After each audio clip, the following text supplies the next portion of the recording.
Are you a chiropractor with a struggling practice, having a hard time finding and keeping patients?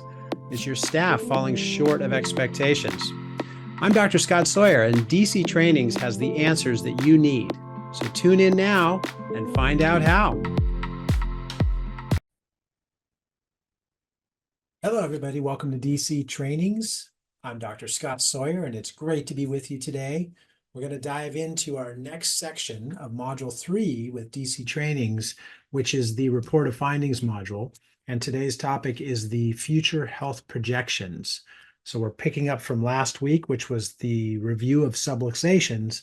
Now we're going to project to the future to paint the picture of what's to come, both with proper care of the subluxations and if they choose to do nothing about taking care of the subluxations. So we'll dive into both of those.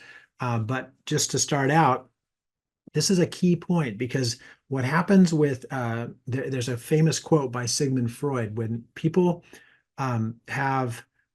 they're much more inclined to take action for fear of a negative outcome than they are for a positive outcome, right? So as Sigmund Freud said that, he said that people will do more to prevent pain than they will to gain pleasure. That's sort of a paraphrase of his quote. But the point of it here is that we want to paint the picture for a patient to let them know, based on our experience, where this condition is going if they choose to do nothing about it. And by painting that picture, it's a significant motivator for them to take action now to make sure that they don't go down that pain path and that they actually go towards taking proper care of their condition. So we're going to jump in and we're going to talk about that right now, and I'll show you how this part works. So on your screen, you can see, as I said, we're in week 5 now of Module 3, Future Health Projections. And as we're moving through this section, you'll see how this plays into the whole sequence. Just a quick little reminder, July 13th is our next seminar on financial arrangements. So don't miss out on that. There'll be more to come on that with future webinars. But let's dive in and go through this. So here's a picture of sort of the transition from reviewing the subluxations, where I showed the patient the x-ray. And now we're going to move over, and I'll use my mouse, to this right side poster, which is the subluxation degeneration. I recommend you have this poster handy in your report of findings rooms, because it's a clear picture of what happens if you basically neglect this condition. So have that poster handy because it transitions perfect from going over the x-rays or the exam findings or the thermal scan, however you choose to show your results, into this poster, right? So let's point this out, because this goes back to the Sigmund Freud quote about responsibility. The patient must take responsibility or the condition will deteriorate and their quality of health will decline. So we want to point that out. If you choose to do nothing, that's fine. That's your choice. But by doing nothing, you're allowing the condition to deteriorate, and you're going to continue to have these same issues, maybe even worse, right? And it's not a fear tactic. We're just being honest and telling the truth about what happens with the subluxation. So it's important to really paint that picture and let them know what's happening. So we want to dive into what's called the demand for care. And I want to frame this for just a moment, because in the demand for care, what we want to back up. When we started the report of findings, we actually let them know with the push off that in order for me to accept you as a patient, it's going to require that you're able to follow through with my recommendations. Okay. That's the push off at the beginning of the report of findings. And I'll just say that again, just for clarity, because there's 3 points that I want to make in this sequence. The first one, for me to accept you as a patient, it's very important that you're able to follow through with my recommendations. That's point number 1. Number 2 is the demand for care, which is where we're at today. The demand for care says, now that you understand your condition and you know what's going on with it, what questions do you have and what would you like to do about it? Okay, so now that you understand your condition and you've seen the subluxations, what questions do you have and what would you like to do about it? Now, the answer to the demand for care, and I'm going to jump back over to the screen, is the patient saying, well, doctor, or well, CA, I want you to tell me what your recommendations are. And that's why we call it the demand for care. So they're demanding you to say, like, what is it that you can do to help me? That's the demand for care. So we want to predict the future without correction. We prompt with a question, and the patient should request the doctor's recommendations. So how do we predict the future? We say, now that you've seen your subluxations and you're going to really paint the picture here, put some detail in it. You've had lower back pain. It's been going on for 10 years. You've more recently, it's gotten more severe, and you've suffered with allergies, and it's been affecting your ability to sleep. It's been affecting you so much that you've had to take medication. All the things that we found that we got in the consultation, all of those things have to come out right now when we're putting this picture together about predicting the future without correction, right? Then we finish that by saying, now that you understand your condition, what would you like to do about it? That's prompting with a question. As you can see on the screen, that's that key question, which we call the demand for care. I know I'm being redundant about that, but I want that to really sink in. The patient should then request what the recommendations are. So the patient should say, well, doctor, tell me what you think, what your recommendations are. I want to know. Okay, perfect. Then we can move to the next step. Now, I want to add a special note, and this goes back to setting the stage for the whole report of findings. If you did this correctly, the patient will be there with their spouse. I just had report of findings this morning in my office, and in the report of findings, the spouse was there so that I could show them the exercises to help the patient with at home. If you go through that whole process, most of the time, the patient will bring their spouse and you can follow through with your recommendations. If they don't bring their spouse, this is where you pause. You want to review the protocols with your team, right? What are those protocols? Did the doctor confirm that the report of findings was to be scheduled with the spouse at the new patient appointment?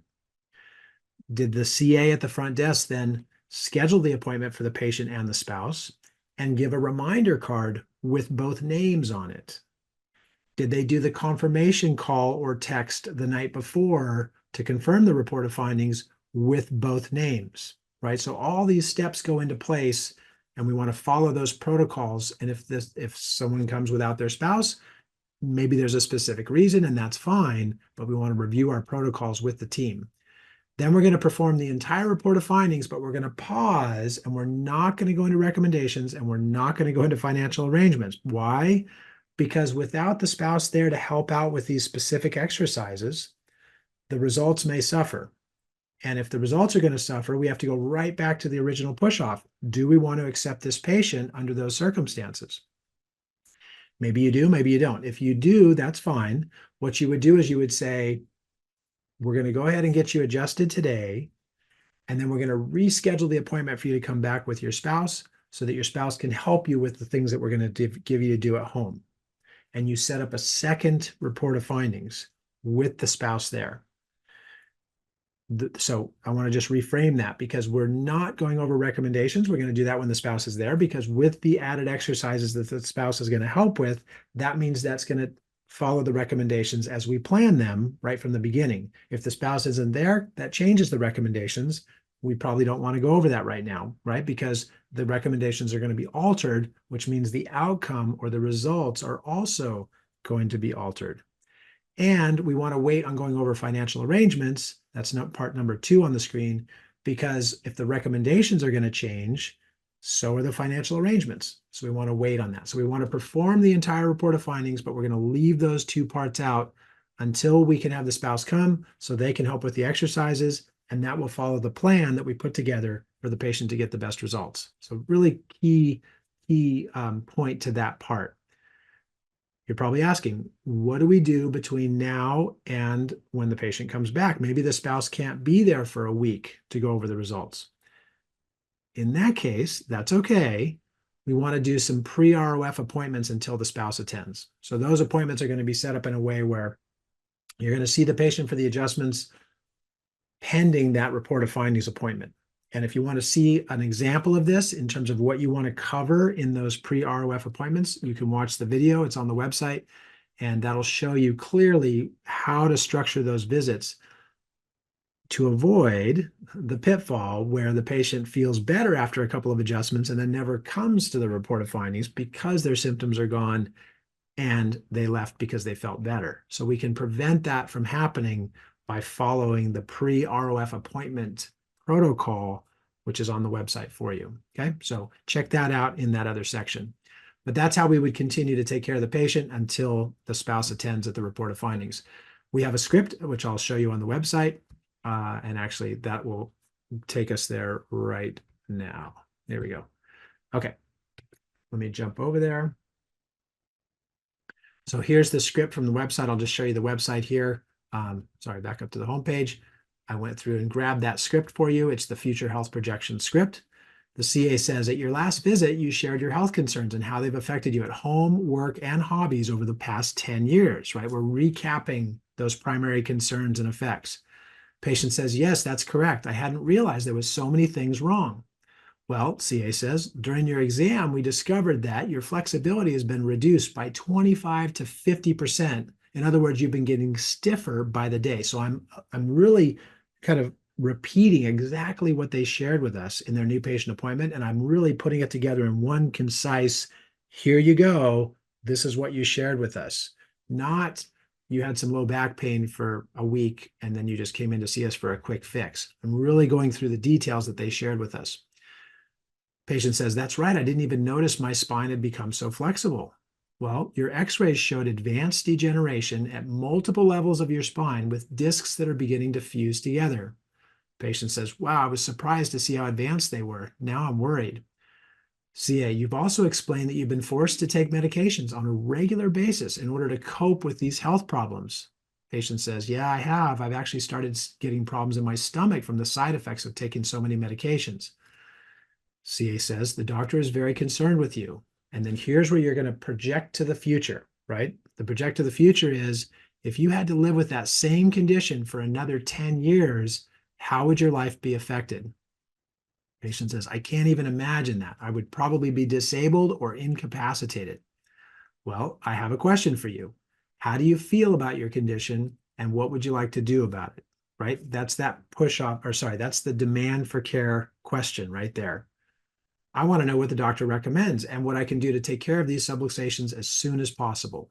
That's the patient making the demand. Well, if I were you, I would too. Let me explain what the doctor's recommendations are in order to accept you as a patient. And there's the footnotes there, which I already explained. So that is essentially the focused part of that section in the report of findings.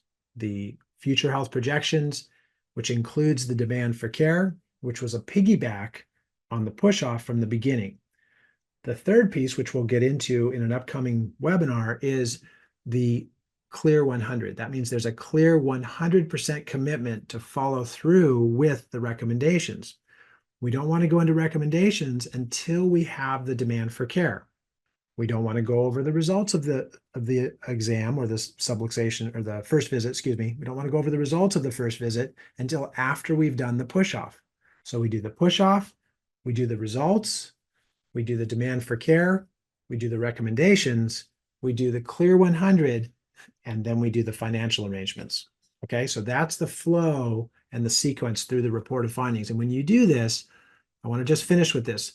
You're going to see where the speed bumps are long before you get to the end of the report of findings, right? Where the challenges are, the objections, as we call them in DC trainings, which means that long before you get to the financial arrangements, you'll know if there's any challenges coming up, so that by the time you get to the financial arrangements, which can be a big one sometimes, right? You'll have already flushed out everything else, and you'll have a clear path to ensure that that's all you're dealing with, to go ahead and wrap up the report of findings and have a patient that starts care with you. And as we say in DC trainings, stays with you for lifetime care, 1 year at a time. So that wraps up our section this week. I will see you next week. And as always, if you have any questions, log into DC trainings, check out the materials, or email us, at dctrainings@gmail.com. And I'll look forward to talking to you next week. Thanks again. If you would like to become a member of DC Trainings, be sure to head on over to dctrainings.com to get started today.